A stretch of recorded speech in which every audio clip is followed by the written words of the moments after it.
Good morning. I'm Ariana Arambureau with your FastCast digital headlines for this Friday. Let's take a look at today's top stories that we're following. After a long 3 weeks of gut-wrenching, horrific testimony, the Brian Smith murder trial has come to an end. The verdict, guilty. He was convicted on 14 charges, including first and second-degree murder, sexual assault, and tampering with evidence in the deaths of two Alaska Native women, Victoria Bowchuck and Kathleen Jo Henry.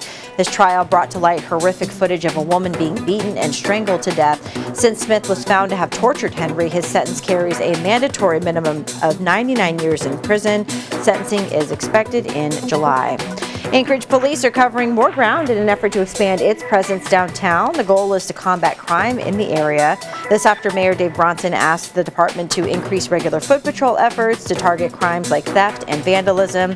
APD says the foot patrols are being filled by on-duty officers when staffing allows and by overtime shifts when staffing levels are lower. Officers say foot patrols allow them to be more proactive in their response, especially when they're at it every day.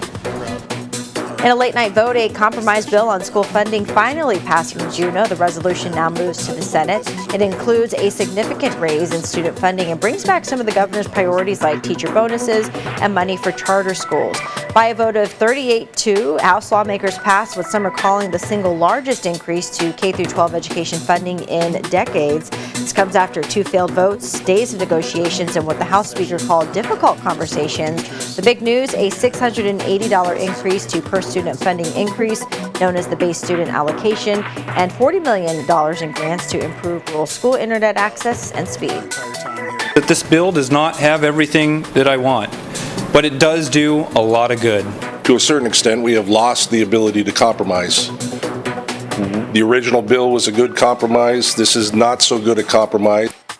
The internet funding is of particular importance because that money must be appropriated by February 27th. Racers in this year's Iron Dog are nearing the home stretch. All the teams have left Nome and are making their way to Big Lake, and the Alaska's News Source team will continue to closely track the GPS and will also be there for the big finish in Big Lake on Sunday. And those are your FastCast digital headlines for this Friday. I'm Ariana Arambureau. Have a great day, and thanks for watching.